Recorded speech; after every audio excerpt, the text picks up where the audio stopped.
Ну что, ребятки, козлятки, вот вы и попались. Пришло время с вами побазарить про самое важное, что у нас есть, про нашу жизнь, про юношество, детство. В школе уже можно было понять, что точные науки это не для меня. Просто вообще не тянуло. Ну, вообще не тянуло, ну никуда. Больше всего нравилось, что связано с тем, чтобы поиграть в театре, поиграть в музыку, поговорить о истории. И где можно было что-то от себятины, короче, какой-то. В этих 4 школах, ни в одной школе у меня не было нормальной, ну что можно сказать, репутации. Я всегда был белой вороной. Я всегда был динозавром, всегда пи***ли, плохо учился. Единственное, что мог выразительно стихи рассказывать. В прошлом видео мы с вами поговорили про мое детство, как мы скидывали дорожные чугунные люки. 16 этажа вы это видео посмотрели, прокомментировали, спасибо большое вам. Вот закончила школу, где мне дали в глаз, ездили 4 школы, поменял. Нигде нормально. Я уже в 4-ю школу, я уже когда пришел в последнюю, думаю, пожалуйста, я хочу доучиться. Только последний год, чтобы меня не убили там, просто, блядь. Ну такие времена были, скинхеды, все дела, короче, сами знаете. В 2003-2004 году я закончил, 2003. Ну еще такие времена были, но нестабильные, я так сказать. Еще ты мог идти в компьютерный клуб и из носков могли бабки достать. Такое было. Но я общался там с такими же припи***тами, как и я, с такими на отбросах чуваками. И так далее. Я математику ненавидел, нифига, химию, физику. Я ненавидел эту блядь, просто. Там, где нужно было мозги включать, все. Запомнился мне учитель по истории, толстый такой. Толстый, блядь, такой охуенный чувак, отвечаю просто. Мы его Бибон звали. В 137-й школе в Минске. Знаете, вот есть учителя, ну от природы. Он так кайфовал от того, что он делал. Огромный, блядь, такой, в очках такой, хотел сначала пузо заходить, знаете, как у настоящего мужчины. Сначала заходит грудь, потом мужчина, подбородок, все. А там пузо сначала заходило. Ни один нормально на нем костюм не застегивался даже. Но как он охуенно преподавал историю. Заходит и говорит, знаете, что я вам хочу рассказать про советскую историю? В 63-м я пошел работать на тракторный завод. И там, вместо того, чтобы показать мне, как правильно нас работает на станке, чуваки, у кого-то одного пальца не было, у кого-то двух, сказали, это все хуйня. Вот смотри, есть клей БФ, его надо, короче, засунуть куда-то в мешальную машину, размешать его мешалкой. Тогда технический спирт отделяется, короче, от клея. И этот технический спирт, короче, надо... Вот это было, говорит, первый месяц его работы, стажировки, как молодого советского работника. Это когда ты пьешь этот клей и молишься, чтобы ты не ослеп. Потому что реально было в Советском Союзе, можете просто почитать, была целая династия тех, кто работал на заводах и которые ослепли, потому что пили технический, сука, спирт. Какие времена тогда были? Просто пи***ц, я вам отвечаю. И согласитесь, даже охуенный учитель, он когда я сдавал экзамены, он стал огромной тушей своей, заслонил меня от директрисы, и я спокойно все писал. Вот это, блядь, учитель! С огромной буквы, таких уже не делают, понимаете, учителей. Все.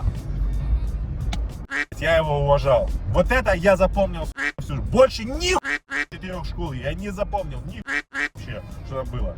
Это, блядь, учитель по истории, который рассказывал, как он пил клей, БФ, клей технический спирт, разводил в тракторном заводе. И, блядь, половина его состава, который с ним работал, ослепли этого клея. Вот что. Я вынес из школы, блядь, 9 класса. А вы говорите образование. Вот это, блядь, жизнь настоящая, образование. Это, блядь, школа жизни. Вот. А потом я пошел по наклонной, я считаю, так. Потому что никто мне не рассказывал, что нужно было понимать себя, там, разбираться в себе, смотреть свои наклонности. Все говорили, будь универсальным инструментом. Ты должен знать все, по всему должен иметь пятерки. Ты должен знать математику, физику, химию, биологию, человекологию, политологию. ОБЖ, ЧМЖ, ПМЖ, все должен знать. Мне не должно нравиться, должен везде пятерки.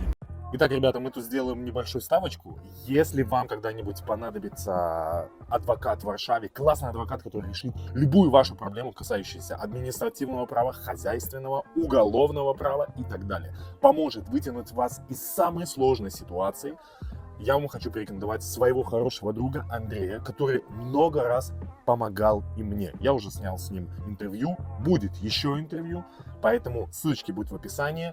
Запишите его номер, просто запишите его в телефонную книгу. Мало ли что случится с вашими знакомыми, с вами, с вашей семьей. Просто набирайте, он приезжает и решает любой ваш вопрос. Так что ссылочка в описании и не благодарите. Общество, современное общество навязывает то, что ты должен быть идеальным во всем. Должен быть универсальным инструментом. Потому что обществу важны здоровые универсальные инструменты, которых можно поставить по ячейкам, и каждый будет служить своей какой-то ролью в этой большой машине. Если же ты очень творческий, если ты же отходишь от стандартов, это всегда порицается обществом. Это сейчас вы уже знаете, что люди, которые где-то супер выдающиеся, они там, это все хорошо, это надо культивировать. А тогда было так: ты, выскочка, сиди, не высовывайся, куда ты полез? Заканчивая школу, встал, меня там отбили, да, еще раз. Встал вопрос, куда же идти. Я тогда начал играть на гитаре, потому что мне хотелось нравиться девчонкам. Тогда я общался с чуваками, вернутыми на музле. После этого мы сколотили группу. Видите, тогда уже начала пробиваться во мне вот эта творческая штука, которую я в себе, сука, потом опять загнал в угол.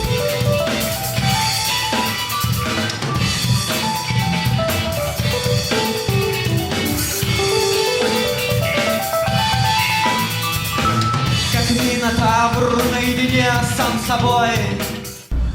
Тогда надо было понять, что я не математический человек, я творческий, надо было в себе это культивировать. Но нет, мне же объяснили, что я не такой. Да иди ты займись работой, вон, смотри. Поэтому я первое образование, я пошел техником электрика. Да, я колледжи выбирал по актовому залу. Шел в один автотракторный, но там меня не взяли, был плохой аттестат. Даже на платное не взяли. Так учился. Поступил в Минский государственный политехнический колледж за бабки, потому что 2 предыдущих не взяли. Выбирал по актовому залу, как говорится, потому что визуализировал, как я выйду с гитары и буду играть для девчонок, которые там тоже учились на кафедре микроэлектроники. Такие колхозницы, пиздец. Но в любом случае хотел устраиваться. Да, давайте так. И, короче, пацаны были нормальные. Пацаны, если смотрите, классные чуваки. Вообще вопросов нет, с многими из них общаемся до сих пор. Но опять же, нифига не понимал. Я был не технический человек. Я вам сейчас объясню, пока свою машину первую не купил, этот Мерседес раздолбанный, старый, пока не научился сам варить, красить, крутить гайки. Потому что, опять же, хотелось самому чинить тачку и быть мужчиной. Пока этого у меня не появилось, я не понимал в электронике. Я получил, вы не поверите, платила мама за образование. Я вышел спустя 4,5 года, получил аттестат. И первое, что я посчитал, это сколько часов я зря потратил свою жизнь. Я, по-моему, насчитал около 800 с чем-то часов прожитой зря жизни за свои же бабки. Это удивительный пиздец, я вам хочу сказать. Короче, у нас была практика, первая практика в моей жизни. Мы же должны быть электрики, там, техники, электрики. И вот нас приглашают на предприятие. Короче, это был Минский, Якуба Колоса, Белвар. Ну, как обычно, завод, блядь. Завод 40 лет залупы октября. Вот, заходим на проходную, там двери эти оббитые дермантином. И нам учительница показывает. А мы первый курс, не понимаем, чё, как, куда собираемся, чё будем делать. Просто нулевые. И нам показывают, вот эта дверь, оббитая дермантином. Вот это вы сюда, после того, как закончите наш великий вуз, Минский государственный политехнический колледж, 40 лет октября имени Ленина. Это запомнил.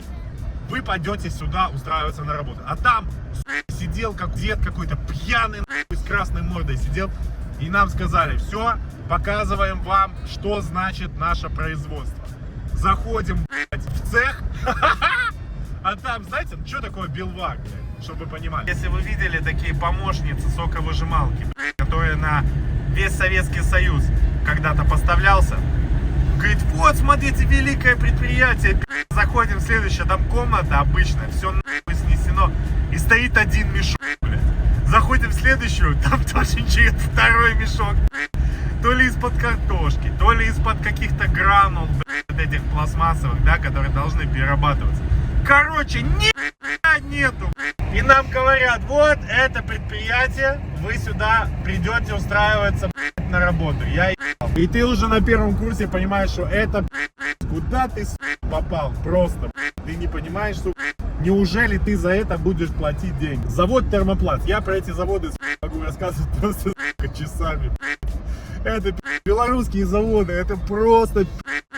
Это, знаете, Советский Союз, который, сука, остыл просто мгновение. Вот как, знаете, вот в 90-х все рухнуло, как просто, ну вот немцы ушли, в Беларуси, так, сука, все осталось. Вот эти станки, да, немецкие, все остальное. Люди грязные, зарабатывают хуйню, я не знаю, там тогда $100 максимум, сука, зарабатывали. Просто ходили грязные, беззубые, там, в этом заводе Термопласт. Они работали, они клепали эти ведра пластиковые, ну вот эти ковши, все это дерьмо на протяжении 50 лет, бля. А мы, короче, с Максиком ходили, мы очень любили, Максик любил панк-рок, я любил там свое движение, да. Ходили, короче, с гитарами, чтобы вы понимали.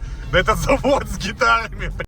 Сука, бременские музыканты приходили, нас не интересовало вообще, бля, эти заводы. Макс, ну ты ж не дашь собрать. Надо было приходить к 7, по-моему, только первый раз в жизни мы на производственную практику, где платили деньги, мы пришли вовремя. Нам дали такие карточки, сказали, каждый день вы к 7 должны приходить. Если вы придете в 7:05, вам поставят прогул и зарплату не выплатят. А там, короче, зарплата была 10-я часть или там 5-я часть от того, что вообще рабочие получали. А рабочие получали хуй. Вы понимаете, они в основном сидели в подсобке, пили кофе, чай. Вот. Там пиздец, там разбито предприятие, половина частников скуплена. Ему уже все, предприятие. У нас, короче, что мы делали? У нас была подсобка, мы заходили, расчехляли гитары, играли на них, потом чехлы от них ложили на пол и спали. Так до конца, пока, блядь, не выбивал начальник цеха дверь с ноги. Я помню, как выбивает этот, блядь, толстый мешок с дерьмом эту дверь. И такой, ну быстро в цех! А мы же должны были смотреть, как предприятия, какие-то конспекты писать. А там просто писать было нечем. Ну, сука, что писать о развалившемся предприятии? Полностью развалившемся предприятии. Что можно писать? Смотреть на эти рожи пьяные, ебуть. Как на кусок вот этого навоза, навозной ямы. Смотреть. Но это был, короче, непростой, на самом деле, начальник цеха. Он был продвинутый. Вот сколько он там работал, он ходил, короче, к руководству и все время какие-то чертежи переносил, рассказывая, что надо выпускать новую продукцию. Надо делать не эти ведра, которые вы, блядь, по 40 лет, по 50 делаете, вот эти ночные ведра на утки из пластика. Вам надо купить, давайте возьмем финансирование на новый станок, поставим. Давайте будем делать пластиковые пакеты, давайте будем делать пластиковые стаканчики, давайте будем делать какие-то эти умывалки для рук. Ну, все то, что реально сейчас надо и реально сейчас в 21 веке ликвидно. Но ясен не был бы белорусский завод белорусским, если бы его не слали нахуй. Говорили, ты иди и за этими рабами своими, которые спят, блядь, на чехлах от гитары, в подсобках следи, чтобы они, блядь, ходили на работу. Вот, блядь, посылали. Да, я хотел бы еще сказать, что мы для того, чтобы не опаздывать, мы либо не приходили вообще на этот завод, либо мы просто, короче, через воинскую часть, перескакивая через колючую проволоку, мы нашли там брешь, короче, перескакивали через забор 3-метровый на территории этого предприятия.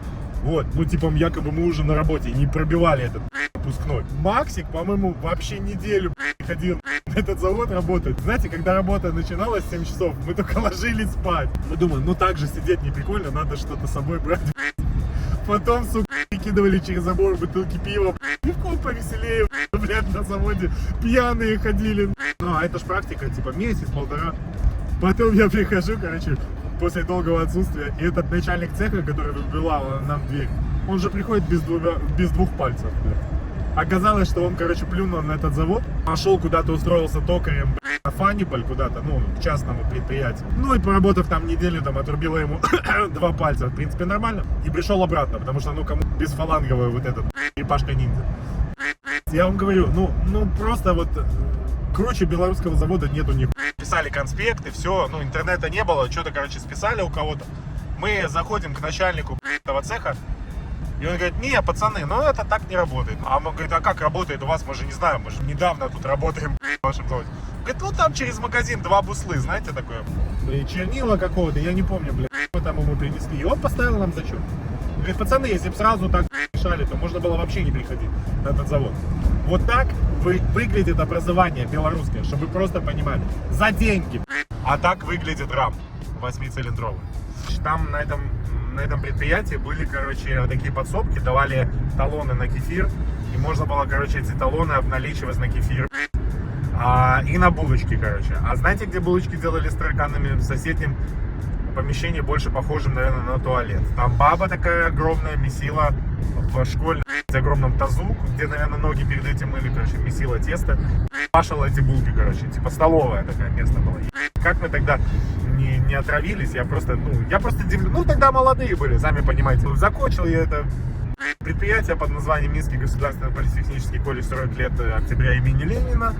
И стал вопрос, что надо, наверное, в армию идти. Но в армию, опять же, я не хотел идти. Первый раз откосило зрение. Все-таки сетчатка порвалась, которую мне ебали в глаз. И, соответственно, полгода мне дали отсрочки. Второй я глотнул зонд и нашли гастрит. Дали отсрочку. А потом уже отсрочки не давали. Но тогда еще была возможность пойти на заочку учиться, да, на 6 лет, затянуть время, заплатить бабки. Ну, в армии я боялся, как огня. Просто 1,5 года из жизни, боялся, что опять будут Белорусский аграрный технологический университет. Почему я тогда пошел? Там работала мама, начальники общежития, пока не заболела. Ну, я ж не мог просто, животновода какого-то на тракториста и пойти. Я выбрал самую модную специальность. Опять же, я не хотел никогда быть связан с математикой, с физикой, химией. Я выбрал уже второе образование, которое было связано с математикой, физикой и химией. Кстати, после первого образования, когда мне вручали аттестат, не было эйфории, не было ничего. Было зуд геморройный вот сзади, да, в то время, что ты платил деньги, ты не понимаешь, вот я ж пошел после этого образования, я пошел на работу, я пошел в общежитие этого же Белорусского аграрного технологического колледжа, там я занимался тем, что крутил розетки.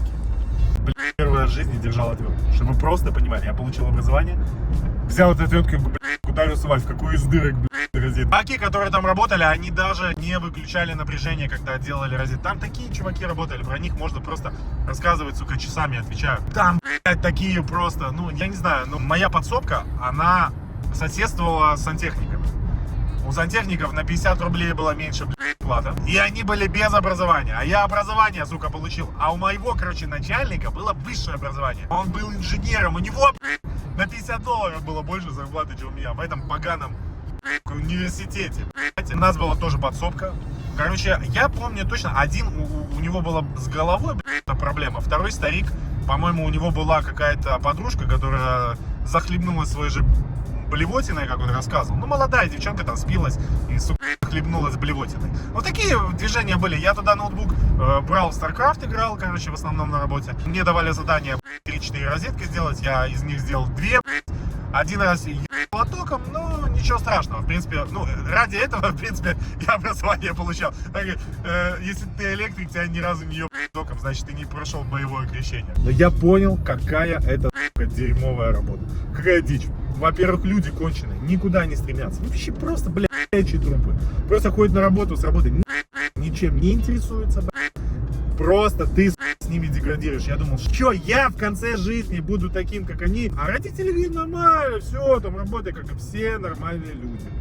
Денег нету, работай. Все, забудь, блядь, про свои желания, про гитару, про, блядь, музыку. Потом я пошел в бизнес. Я продавал в сетевом маркетинге таблетки от поноса. Занимался я этим 12 лет даже. Построил там бизнес, блядь, серьезный. Вот, и там я еще потратил 12 лет своей жизни, ребята. Бизнесмен с меня не получился. Все, с заводами я окончил, ребята. Первое. Второе образование. Менеджер-экономист Белорусского аграрного технологического университета. Я сегодня не спал, поэтому у меня башка варит, но я просто от себя тяну леплю, как оно и было, пока еду. Пошел я получать это образование. Во-первых, контингент людей на заочке, он, и уникален. Потому что там уже, знаете, вот, и молодые ребята, такие как я, и помладше немножко меня были, да, и были постарше, были, мамки, были те, которые уже работают на каких-то предприятиях, которые пошли по повышению квалификации, которые приехали из каких-то деревень и так далее. Короче, я помню, на первом курсе Матрена, была такая у нас. Второй курс, у нее уже появился живот. Третий курс я прогулял, по-моему, ни на одну пару не сходил, пока чуть ли меня не отчислили. Просто бабки платил. Четвертый курс, у Матрены появился ребенок, она в декрете ходила с ним. Шестой курс, Матрены тройня появилась. 6 лет я учился. По-моему, да, 6 лет я учился. Все, я больше нихуя не помню, отвечаю. Вы меня спросите про это образование. Я помню, что меня обучали бухгалтерию считать на каких-то деревянных счетах времен, сука, царя Гороха.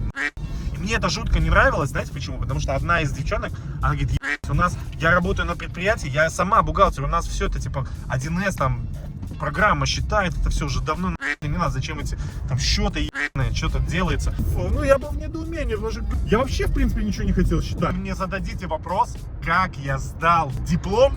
Первый, я платил деньги. Второй, я вообще не помню, просто, я вам клянусь, ни не понимал. Просто заочка, это реально потраченное время, деньги. Все, единственный плюс, что от армии я наконец-то откосил, потому что к моменту того, как я закончил это образование, мне исполнилось уже 27 или 28 или 29, я уже старый для армии. Все, я свою задачу выполнил.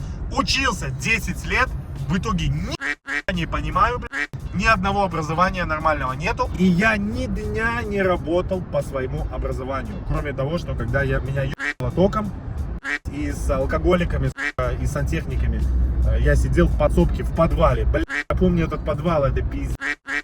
С утра, приколите, вылазит огромная красная морда вонючего на свинью похожего сантехника и говорит, дай похмелиться. Вот, все, и ты смотришь, тебе 25 лет, 23, 25, ты думаешь, ебать, в кого, сука, я могу превратиться? Все, мораль сей басни такова. Если вы будете не обращать внимания на свои желания, на то, к чему у вас лежит душа, на то, к чему у вас предрасположенность, на то, от чего вы получаете удовольствие, что у вас получается и где у вас энергия. Я когда брал камеру и что-то снимал, я расцветал. Когда я шел на работу на завод, все, я просто как цветок, сука, понимаете, у меня энергии нету. Ни одного раза, я начал работать потом, сука, мусорщиком, мусорки выносить, понимаете?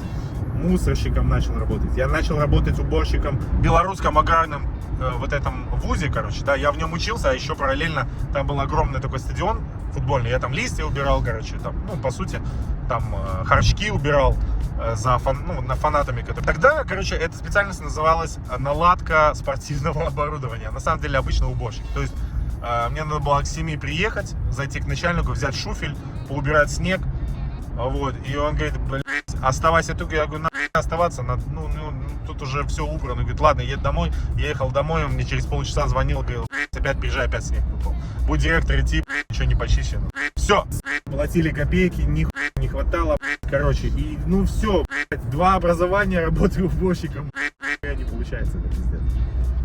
Не понимаю, куда мне идти абсолютно. Запутался в жизни, просто, как в 3 соснах, просто. Вот что получается, когда ты не обращаешь внимания на свои желания. В этом я проебался, что я не понимал, что мне нужно. И это сейчас, именно на данный момент, это жестко меня ебет жизнь. Удивительно, но к 36 годам я понял, что мне проще, интереснее было бы, реально интереснее было бы пойти на психолога. Я вам честно могу сказать. Потому что сейчас, в 36 лет, я начал изучать психологию с такой силой, понять себя, кто я есть вообще. А второе, это разобраться, понять женщин, понять, что такое быть мужчиной. Я бы это изучал, реально. Потому что для меня очень интересно поведение людей, разбираться, почему люди так, как выйти из психологических проблем и так далее. И разобраться в себе. Кому-то надо 50 лет для этого. Понимание себя. Полное 100%. Чего и вам желаю. Если вам понравилось это видео, хотите больше таких вещей, напишите, что вы думаете. Телеграм-канал, Инстаграм есть. По вопросам рекламы обращайтесь. Хотите помочь, есть возможность помочь проекту донатами. Вот, и увидимся с вами. А я уже почти доехал.